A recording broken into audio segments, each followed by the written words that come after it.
today's presentation, it's a bit of a general high-level tips for Microsoft security, especially when we're considering AI and everything that's happened in the last 12 months when it comes to Microsoft Copilots, pilots with the 155 plus Copilots that there are now, and the big panic around what should we do with us with our security, what should we do with data. Got quite a few questions. I'll ask everyone here. No answer is a stupid answer, and it gives a bit of a discussion point, kind of before each kind of tip that we give. Just a little bit of an introduction about me. My name is John Jarvis, obviously principal architect at Cecidian. I've been in the MS Cloud space for over 10 years now, as a consultant, working for CTW back in the day, to at Cecidian now. I'm a Microsoft MVP, have been for over a year now, and I've got over 23 certs across lots of different bits. I'm a BJJ black belt. I've been training jiu-jitsu for 144, that's a long time, 14 years. And I'm a co-host of the Microsoft Spotlight podcast, where we talk to, at the moment, women in tech about kind of their journeys, how they kind of got to where they are in their career, their interest in tech, and kind of their journey so far. So if you haven't given it a listen, now you can go on Spotify, any good podcast host, and we are in there, Microsoft Spotlight, and we've got lots of different guests. So hopefully Sarah will be on there soon, so that'll be cool. So first question that I'm going to lead on to is the animations are going to really piss me off after a little bit. I'm sorry, I didn't put that in. It was a template. But does AI or Copilot change what an organization should do with security? Anyone want to take that? Again, no answer is a stupid answer. So yeah, I think in general it shouldn't, but what it can do is it can highlight some of those gaps if you don't have whatever it's indexed in, secured. Yep. Anyone else in the room? I'm a consultant, so I'm going to go with it depends. I like that answer. But what does it depend on? Oh, our head yet, actually. Just thought it depends sounds really clever. Yeah, I mean, I guess in terms of the data that it's accessing, what you have the Copilot doing. Yeah, I mean, if it's just kind of the basic one in Bing, it's just got access to publicly available data. But yeah, you wouldn't want, for example, you wouldn't want something accessing payroll data or something like that in your organization. So yeah, I guess it just depends on the data that it's accessing and what it's doing. 100%. So my answer to this is no. My answer to this is no. It shouldn't change what an organization should do with security. What it does do, and Tom, you said it quite rightly, it highlights and it just highlights what organizations should already be doing. So I've done so many Copilot workshops since August of last year, where we spoke to organizations about security measures, what they should be doing about data privacy, data security in general. And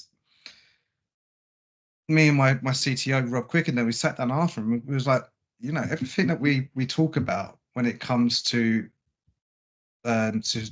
security within Copilot, it's actually stuff that these organizations should be doing from day one when they get a Microsoft 365 tenant. So some of the tips that I'll go through today, they're very much highlighted now because Copilot's here and everyone's really worried about kind of what security looks like with Copilot. But those threats are already there, and we're gonna go through a little bit of that today.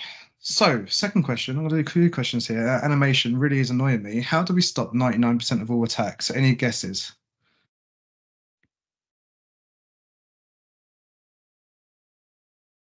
No guesses. Okay, cool. Yeah, no, 100%. Most easiest one, and it's tip number one. Again, that's really annoying me. I stopped. Apply to zero trust principles. So what is zero trust principles? So zero trust is a shift from that traditional perimeter-based defense where organizations would have a bunch of firewalls and everything within it. As long as you get past that perimeter, you can basically access mostly anything. So that perimeter-based defense, and what zero trust does, it exactly what it's called, zero trust. You don't trust anything, so you're reducing that attack surface. So instead of one big castle, like they call it castle and moat type thing, so that once you get through that moat and you enter the castle, you can get access to everything. What we're doing is we're making very small castles with lots of different moats around it, and we're able to then seclude areas within an organization. So for example, if you've got Salesforce as an application, and you use Entra ID for your identity provider, we go into Salesforce, but we make sure we've got multi-factor authentication around that, and conditional access policies around Salesforce, and actually be able to use stuff like Defender for Cloud Apps to stop like PDS from being downloaded unless they're secure and stuff like that. These are some of the zero trust initiatives in place, but the number one part of the zero trust principle is actually multi-factor authentication. So enable multi-factor authentication will actually stop 99% of all attacks. So there are stuff which hackers and bad actors are able to do now to actually get around this multi-factor authentication, and people using multi-factor authentication, like a man-in-the-middle attack, or there's some really cool videos on YouTube. I'm actually planning to do a session on the Scottish Summit about man-in-the-middle attacks and how to actually stop that. But yeah, multi-factor authentication, how to stop 99% of all attacks. So the three components when it comes to zero trust is actually identity. So establish your identity in the context of a user and a application. So figure out what users using what and what applications they want to use. Devices also, so are the devices secure? Are they compliant? Are they up to date? And these are all stuff that we're going to be going through in the rest of this actual presentation. And also the network, should it be segmented, and is there encryption to prevent unauthorized access? So these are the three principles within zero trust and what we should be kind of doing. So benefits and advantage of that: we're reducing the attack surface, so we're minimizing exposure of sensitive data and access to potential threats, and we're enhancing user experience, so we're enabling actual seamless sign-on and secure access to resources from any location and device.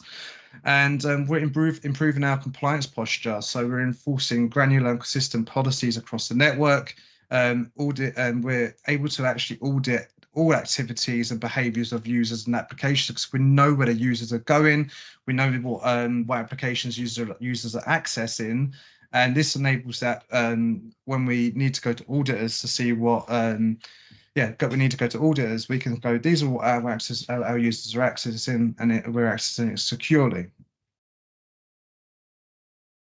So what actual Microsoft solutions are there to actually enforce zero trust principles? So we've got multi-factor authentication, as I said before. So I'm guessing everyone here has probably used it, or hopefully used it in some way or another. If you haven't, please get your organizations to use it.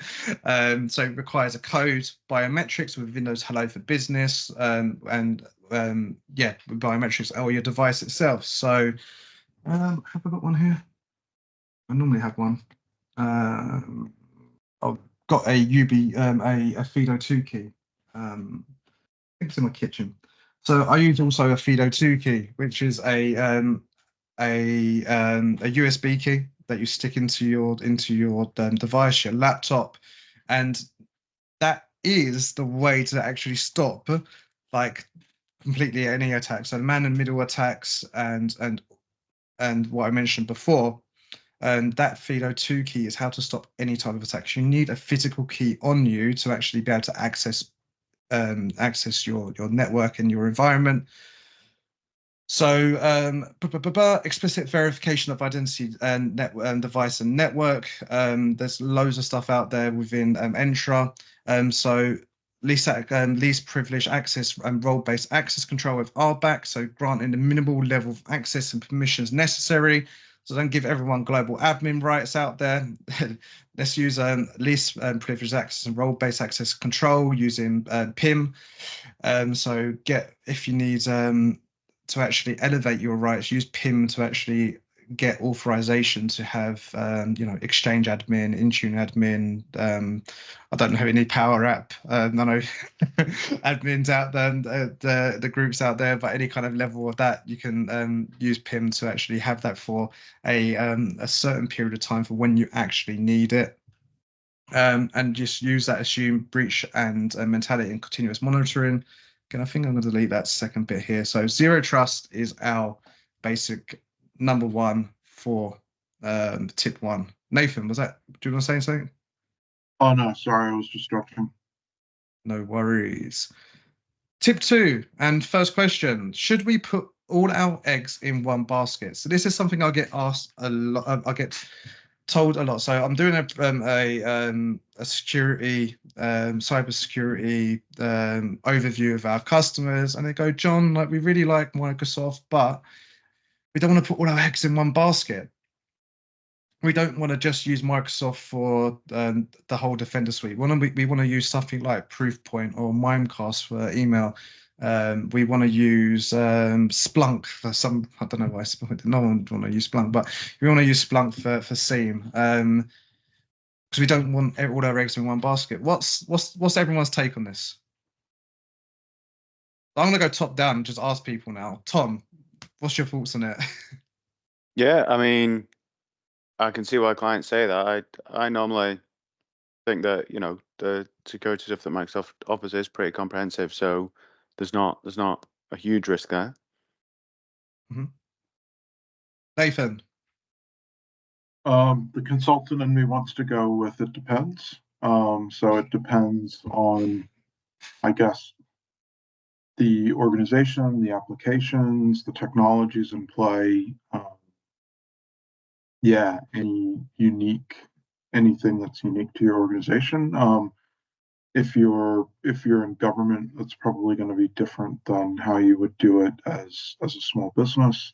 not actually true. Actually true. I know. I know a massive government organization, 12,000 users. They do. I'm not less. I can't say who it is. But they use full Microsoft. But they are massive Microsoft advocates. Charles, let's ask. Charles, I really recognise you for some reason. I don't know. Yeah, I recognise you as well. I think we've been to the same place before. Probably one of the user groups or something. Yeah. Yeah, honestly, I have no idea. I'm here to learn. Cool.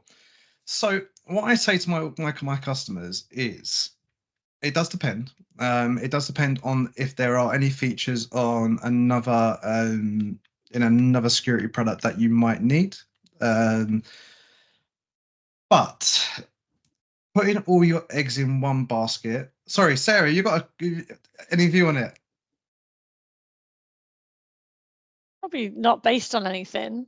I don't know. I mean, like my common sense logic would say, if you're working with Microsoft products, a Microsoft solution would know that product the best to protect it, but it's not based on anything in terms of experience. So yeah, security in terms of Microsoft, where do we go? So Microsoft back in the day was not seen as a security product or a security organization whatsoever. You was laughed at if Microsoft was your security provider. Now it's very much the other way. Microsoft invested, I think, $5 billion in the past past 3 years, and they're looking to invest over $20 billion in the next 3 to 5. So putting all your eggs in one basket is a tricky question. I like to say I would like to know where all my eggs are. If I've got multiple baskets and eggs in all different baskets, then how do you know where all your eggs are? And when I talk about eggs here, I'm talking about attacks. So we got an attack in, which is like a phishing attack. Someone's clicked a dodgy link, and they're using I don't know, proof point for that, for example, yeah. But they're using something else like CrowdStrike for antivirus. Where's the gap there? So they've clicked a link, and there's a malicious bit of software that's gone onto the onto their product. Where's the gap in terms of the reporting, the who's actually gonna fix it, what product's actually going to automatically fix that? There's a big gap there. So another big thing with putting your eggs in one basket is that if you've got a big, not even like a big, you've got a five-man team, IT team, and you have a new employee coming board, you're going to have to teach this person 5 different, lots of different products for your security. And that's, that could take a long time. And also there's lots of gaps to be missed by these new people as well. If you've got 5 different security products out there, and you've got 5 different screens open, this person's going to have to be looking at all these different areas for attacks and for alerts and stuff like that. And it's just, in my opinion, just really not feasible. So that's why we come into Microsoft's Defender XDR, so the extended detection and response. So what is this?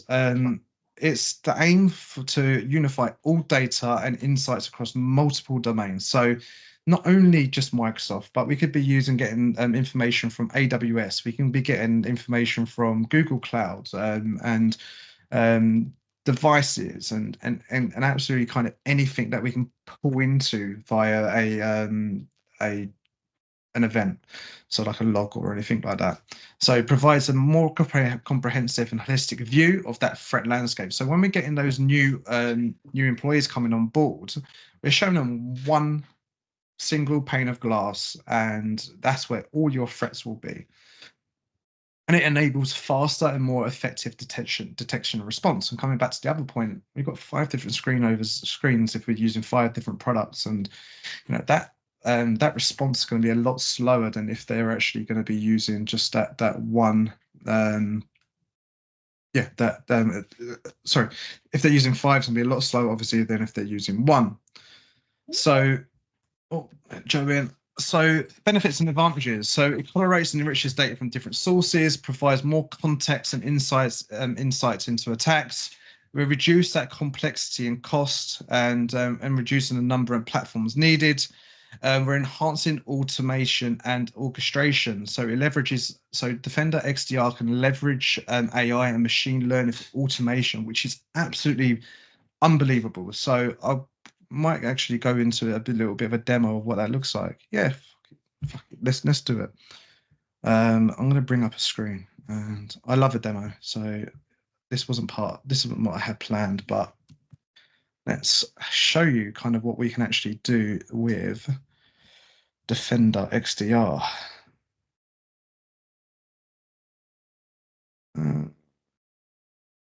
Give me 2 seconds. I'm going to stop sharing, and I'm going to come back into it. I just can't resist a demo, guys. I'm just like, yeah, can't resist it. Everybody loves a good demo.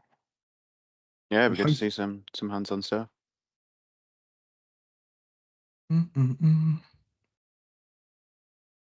Okay.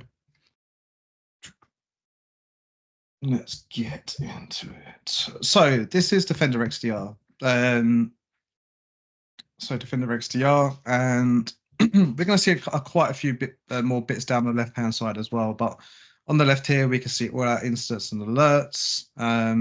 We can see kind of what our exposure is. So I can go to secure score, for example, and see that my secure score. Oh no, forget secure score. I haven't showed you it yet. Okay, that's tip number 5.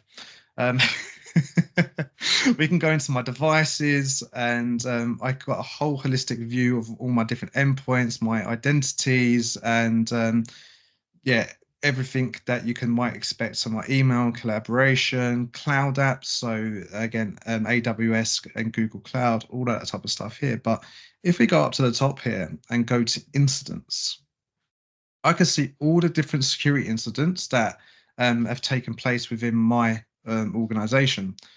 So my organization at the moment, I'm getting a load of credential phishing stuff. And as you can see here, automatically, I'm getting these remediated automatically. So I've getting email messages containing malicious URLs. And basically what Defender XDR is doing, it's scanning the URL and it's removing the URL after delivery. So straight away, before I've even I've even done anything, I've seen I can and it's basically removed any type of malicious URL before it's sent to me. So within here, I've got an attack story. So I can see here that I've got an email for discreet women looking for fun, which is yeah, not true. And it gives me a link to a sites.google.com. And I can see here that that has been completely removed. So I can click on here and play the attack story completely. And on the right hand, it's a quick one to be fair. So I can see who the user was internally that's been having that. That was myself. I can see the email address that it got forward to, and I can click on there and see what the URL details are as well. I won't click on it because it's a family friendly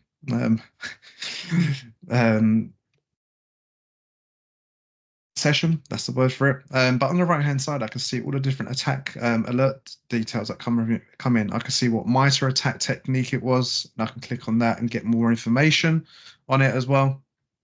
So we can see it was a phishing attack, a spear phishing attack directly to myself. And I can go through and see what the detection source was. That's Defender for Office 365. And I get that complete evidence of what it was as well. So the evidence was the site and was the site that it was trying to click on. And I get a full attack story here. And the best thing about that, as I said before, it was completely remediated. And if I wanted as well, I can actually go to recommended actions and actually see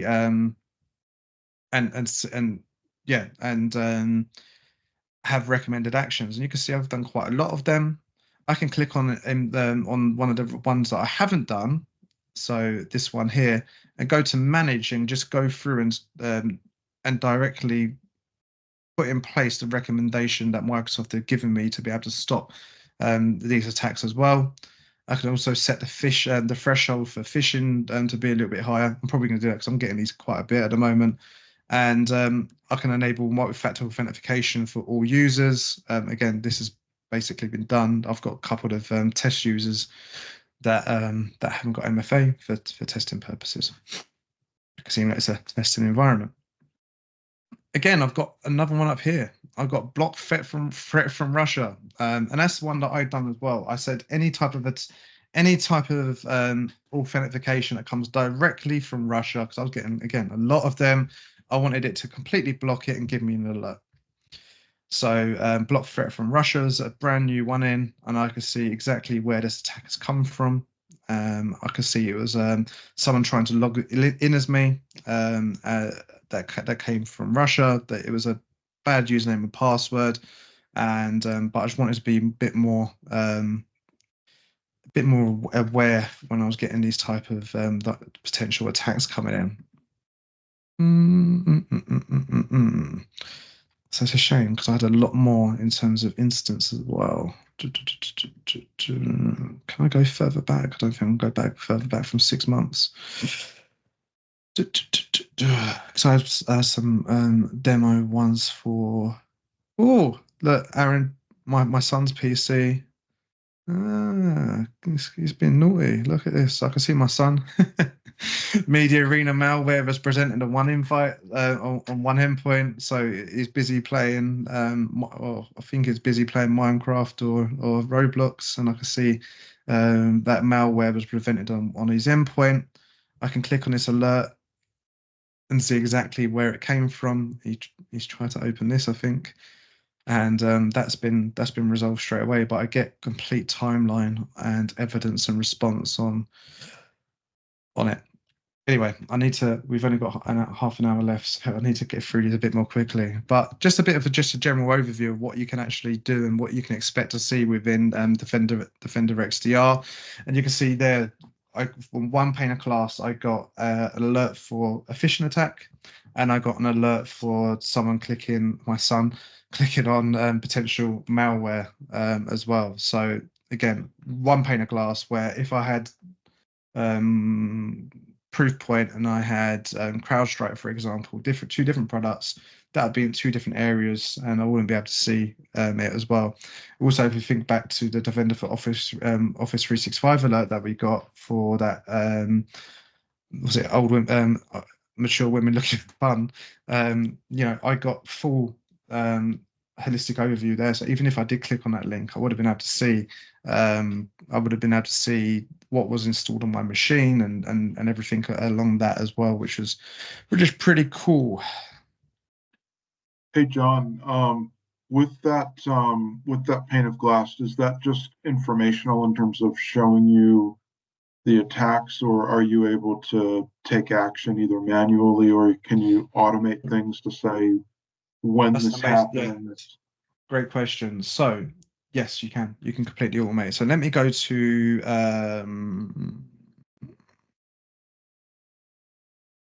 which one's a good one to go to for that? In fact, let's go down to devices. So I go down to my devices and I click on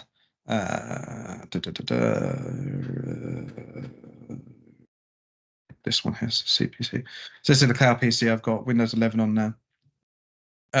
Yeah, we can take action. So if I was to click on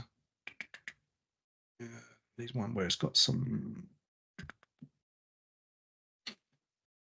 well, there's actually been something that's happened. Maybe the malware attack on Aaron's PC.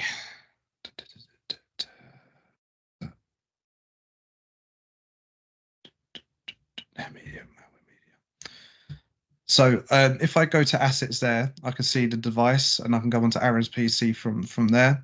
I can actually click on here and I can run an antivirus scan just to double check everything there.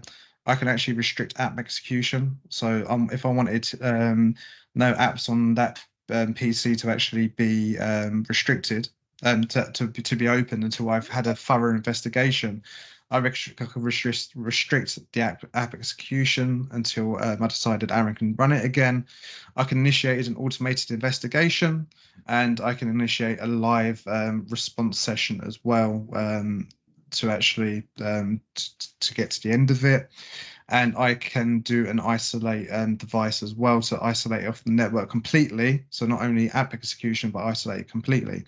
So Microsoft Sentinel is another tool which is actually coming into here very soon. They announced it at Ignite last year.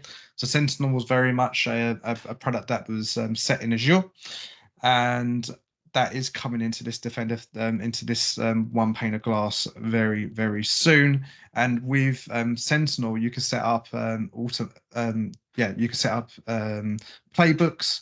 So if we see anything like the Russia attacks, for example, or malware, yeah, we can set up automated responses based on that as well. So even if we wanted me to, when I log in for the next time, to use multi-factor authentication just to double check, and we could get that in place, we can block the malware using Sentinel and all that stuff as well. So yeah, you can basically. The Sentinel is coming into here soon, and it will actually be one pane of glass in the next couple of months rather than just what we see here. That's cool. Anyway, back to the presentation. 5 questions, by the way. As I love that, by the way. Just 5 questions at me. I am happy to respond. Back to,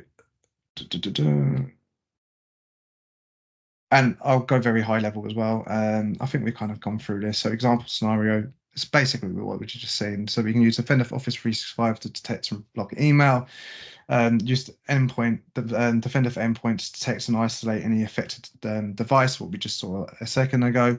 We can use Defender for identity for any suspicious activities that might come in place. So if a bad actor managed to get in via that email, or managed and actually hadn't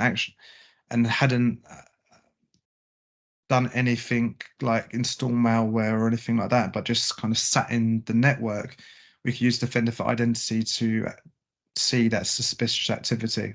So if he's doing any lateral movement within the organization, funny location, has this person come from, is he logging in from China, from Russia, etc., etc.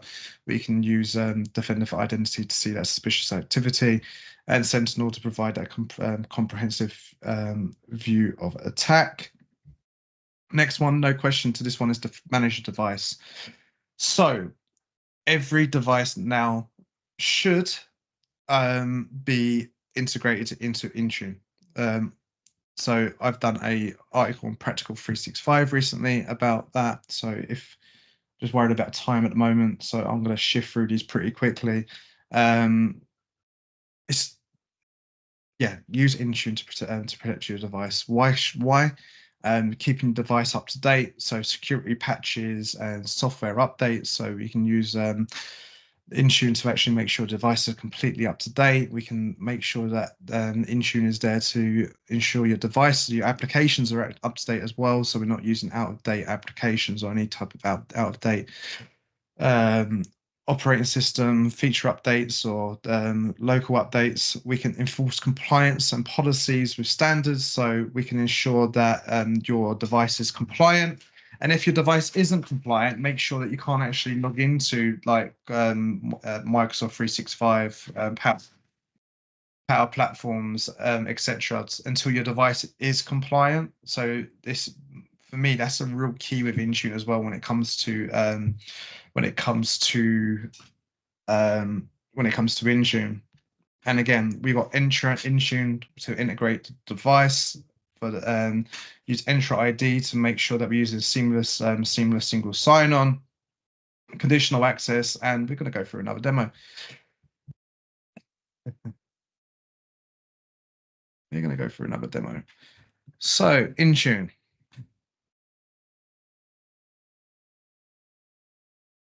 We're going to do a quick demo here. Quick demo. So we're in Intune now. I've got on the left-hand side a bunch of devices under Windows. So I've got Aaron's PC that we saw earlier. We've got one of my Windows 365 devices here, and we've got my MacBook, which wouldn't be under Windows, it'll be under Mac OS.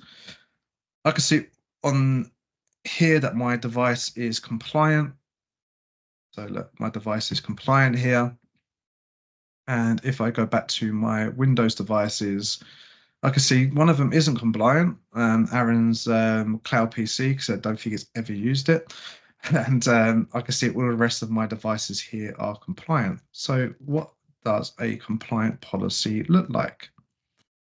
If I click on Windows device compliance, I can see all of this stuff here is completely required. I can see that it requires a firewall. I can see that it requires antivirus, anti-spyware. It needs Defender anti-malware, and it needs to be up to date. And we need to make sure real-time protection and Defender for Endpoint is in place, and also Defender for Endpoint makes sure that it's at least a medium in terms of score safety. If we went back to devices here, go back to devices here, you can see my exposure levels are medium to low throughout the organization, except for Aaron's PC, which is higher. I need to look at that later. And I can see here that that device will be marked as compliant as long as all of this stuff here is showing. So when we go over to users, I forget where it is now, endpoint security, and go down to conditional access, and I want to create a conditional access policy. I can create a new policy, just give it a random name. I can say here, I want all of my users when accessing Office 365, Office 365,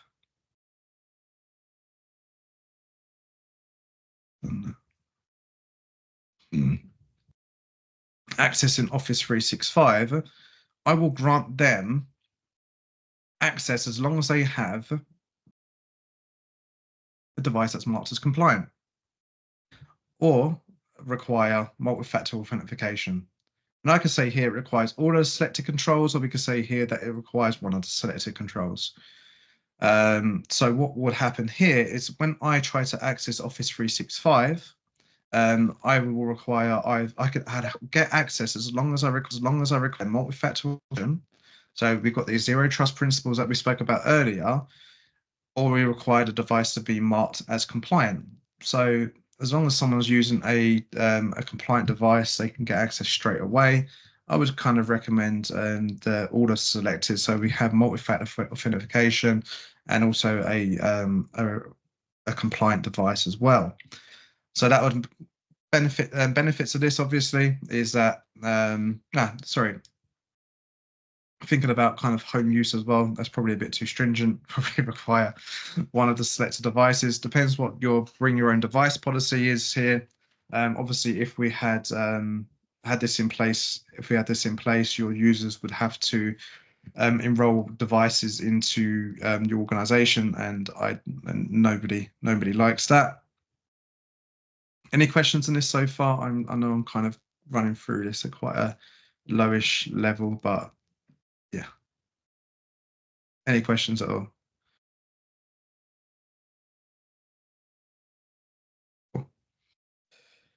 Is there anything else on here as well? So benefits of Intune as well.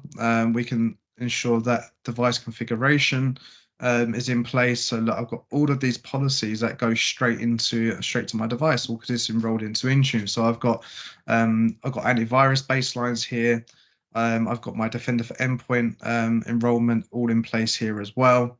And I've got some security baselines down here as well to make sure that my device is fully secure. And also, which is great about Intune as well, it's fully integrated with BitLocker. So I can ensure that my devices are encrypted. So my C drive is encrypted, my D drive encrypted, etc. To 256 AES. So I know that my device is fully encrypted and fully safe to use within my organization. So for me, Intune is now like the cornerstone of security, especially when accessing Microsoft 365 or any type of application as well, because when we're looking at security, we're not just looking at Microsoft products. We can actually have different obviously with Entra ID, we can secure other cloud, other SaaS applications, and also other applications within your environment using app proxies. But we'll go into that maybe another day. No. So I'm coming to realize that 5 tips is actually a lot. It's a lot for an hour. It's good. I thought 5 would be that'd be all right, but yeah, no, it's a lot, and it's all the demos. I love that you're just chucking the demos in, John, because people kind of get really nervous leading up to a presentation about doing a demo. You're just winging, chucking them in there. This is what we do, Sarah. We roll with it. Yeah. So tip number 4 is protect data. So especially with AI now, and what does protect data mean? Because that is a very, very, very, very loose term. And I was talking to a couple of friends about this before in a group chat. And protect data, we just all laughed because what does that actually mean? So Microsoft Purview. It's the Microsoft solution to use, and everything kind of comes in underneath it. So using Microsoft Purview, it enables scanning of all of your data within your organization, and we can use data loss prevention to prevent leaks of sensitive data, and it enables us to enforce any type of policy. So if we decided that we wanted to demo it, if we decided that we wanted GDPR data not to leave the organization, or we wanted stringent policies in place for GDPR, we can put that in place with DLP and Microsoft Purview. And then we can use endpoint DLP as well to extend that capabilities to Windows devices. So back to that Intune conversation, that Defender for Endpoint conversation we have earlier, we can use endpoint DLP to make sure that data doesn't get moved to like USB devices and to network shares or Dropbox or Google Drive. And I had a really good demo for this, but I don't think it's going to work today, and I haven't tested it, so I'm definitely not going to do it, because that'll be definitely on the fly. But yeah, ensuring that have endpoint DLP in place to ensure that disgruntled employees on their last day of their job are just not going to copy their OneDrive and just put it to OneDrive for Business and put it onto their Dropbox, for example, for future use. Ensure that we have a place where we can prevent copying data, so copy and pasting, printing data, and just sharing data with unauthorized parties. Information protection data classification labels. That's a long spiel for the mouth, but we can actually classify and label data. So if we decide as an organization that we've got a couple of consultants here, and what happens if you've got an op number or a project number, project label? What if we decided that project label shouldn't just go to absolutely anybody? That shouldn't be public information. What we're able to do with Purview is actually create with regex, actually create a string and a sensitivity type based on your project number. So therefore, any type of data that is then created after that, if it's a Word document, PowerPoint presentation, PDF, if that project code exists in any of them, they'll be automatically labeled as confidential, for example, or highly confidential, or internal. We can give it any label that we deem fit after we've created it, obviously. But what happens with that data when it has been labeled? We can make sure that it's encrypted. We can make sure that we can control who can see that data. So if we decide that that data should only be used for internal people, we can do that. We can actually for people internally to your tenant, or we might just say anyone who's that we send it to can access it, but they need to be logged in using a Microsoft account or using a code-based authentication or something like that as well. So it's encrypted. We've got kind of control of what that data looks like. So tips and best practices when it comes to protecting data.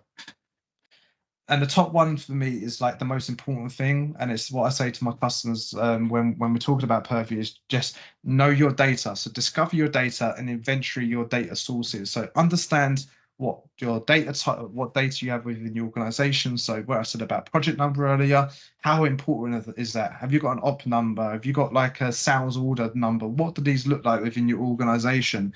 And decide on your value of that data. So what is the value of your op numbers and data which contain op numbers? Once you've done that, we can start to classify and label your data. So we can apply appropriate protection and retention actions. And then after that, we were able to then monitor and audit that data activity and compliance after that. And the second most important one is actually educate and train users and stakeholders. So you've got all of these compliance policies in place. You've got these information protection labels in place, but if nobody understands or doesn't want to use it, then you're going to get disgruntled employees. So we need to educate your users to actually understand why they need to use it more than anything, and then they're in also their roles and responsibilities when it comes to data as well. And then review and update your data protection strategy regularly. So when I'm doing these projects, I'm constantly talking to organizations about data classification policies, data information protection policies. Most large organizations have this. When it comes to smaller organizations, they don't understand their taxonomy of their data, and that becomes a bit more challenging. But create, review, update, and understand your data. So these are just basically my data tips and best practices. So I managed to get away from a demo because I realized we've got 9 minutes left. Tip 5. Use tools to ensure baselines are in place. So when we talk about Microsoft 365 tenant security, we need to make sure that we have a security baseline. So you saw me earlier on the demo. It said Windows security baseline, and the demo earlier of Secure Score as well. When I done demo Secure Score, when I said about Secure Score, make sure we use a tool to a tool to actually make sure that our tenant is really kind of safe. And we use these to automate and simplify security assessments, and I'll go into kind of one in a second. We've got different tools. We've got Microsoft's Secure Score. I'll run through that in a second, but it provides a numerical score based on your security configuration and settings. We got the CISA Scuba report, which I actually love that. Like whenever I do like a workshop or something, I'm constantly putting out the CISA Scuba report. And then we got the two at the bottom. So we've got CIS Secure Suite. So CIS is like the worldwide, I'd say, governing body for like community governing body for security. And it's the best out there. If you're going for like a Cyber Essentials Plus certification within your organization, they probably want CIS baselines. Secure, they do give these guideline baselines out for free in PDF format. Problem is that PDF is like thousands of pages long, and you've got to go through and manually update all your configuration and settings manually. But if you buy their CIS Secure Suite, you can actually start to implement these things automatically as well. And Intune, Open Intune baseline at the bottom is a community-based GitHub with Intune baselines in there, which you can just import. That's made by, I think, James Robinson, and that incorporates CIS guidelines and best practices from Microsoft. It incorporates best practices from other Microsoft MVPs and people from the community and Microsoft, Microsoft themselves. If you're using it, want to start looking at Intune and you want to have a really good baseline, use that Open Intune baseline. It's free of charge. Obviously, it's in a GitHub, and there's loads of JSON files which you can start to import as well.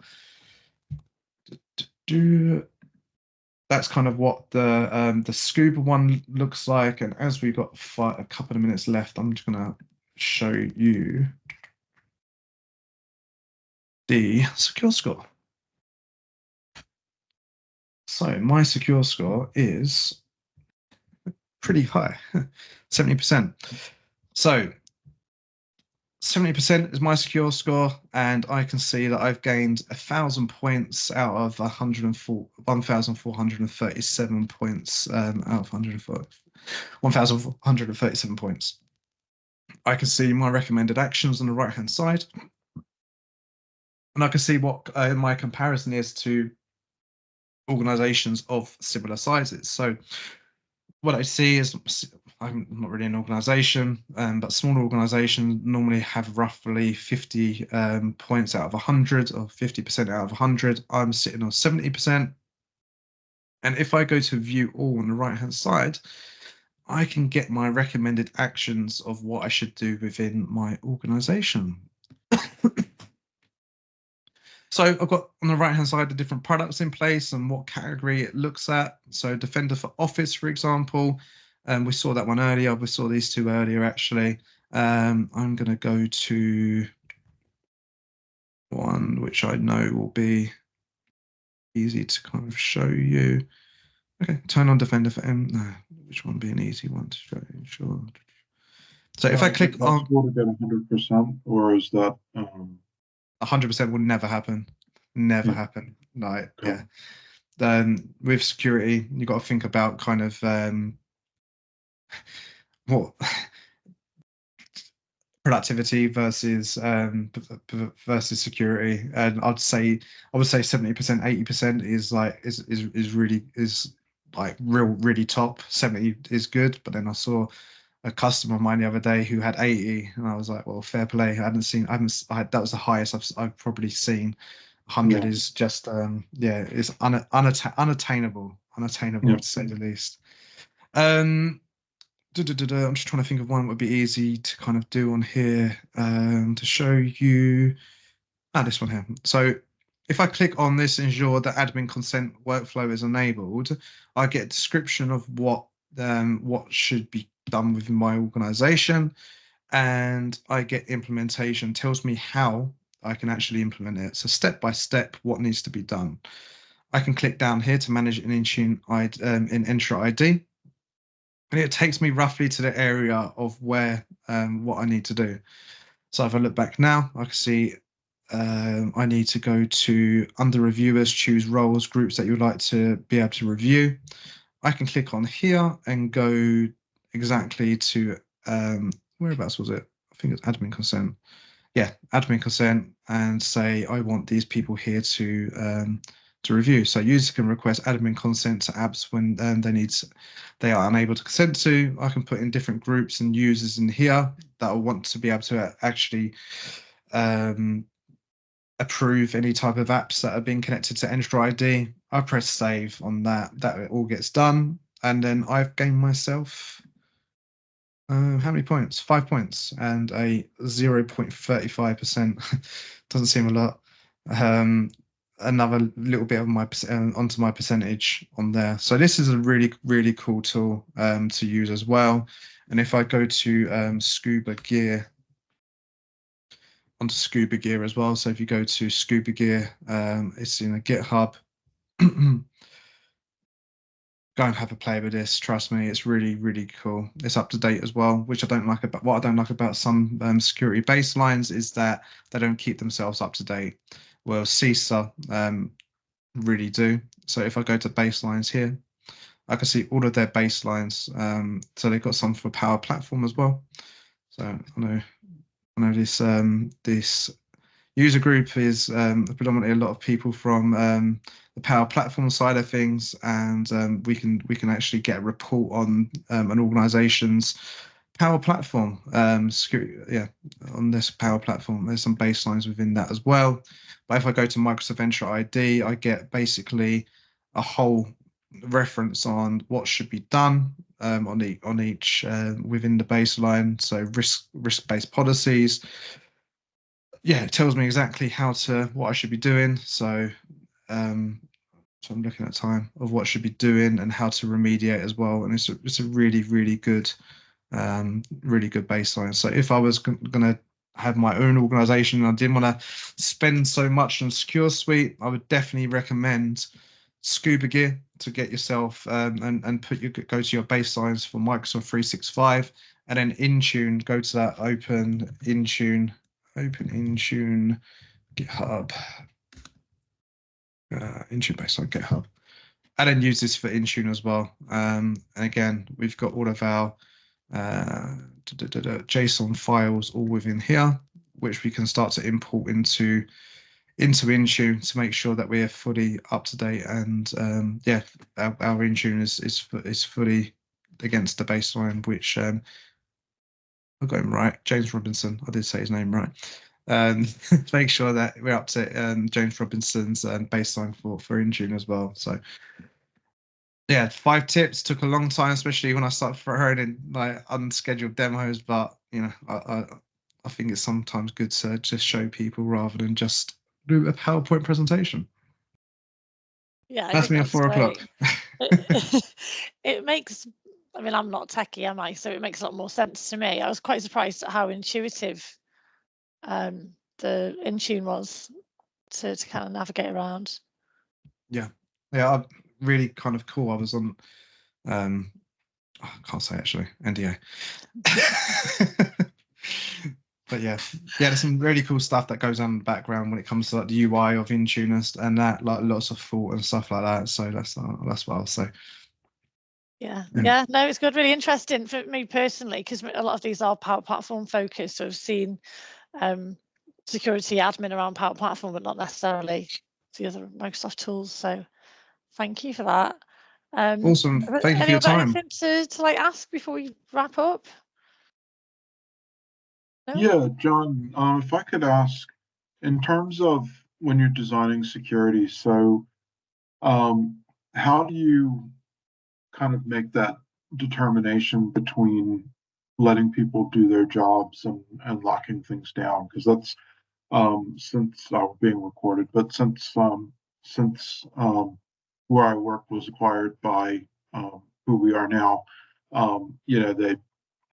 we've had a much more locked down security experience, and it's led to quite a bit of frustration in terms of, I know what to do, I'm not allowed to do it, or I've got to go through all these hoops to do various bits of my job, and it's it causes quite a lot of frustration. And so just curious how you go about designing it for.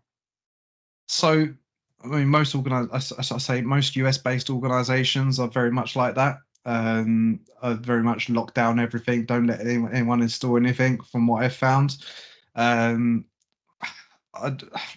it's easy for me to say trust your users, but the stuff out there now with Intune, where you can actually allow people to actually install stuff, but you've got to have admin approval, and admin approval click through to an admin, and admin can allow that. So that's called, I can't remember, Intune. 1 second, I'll tell you in a sec.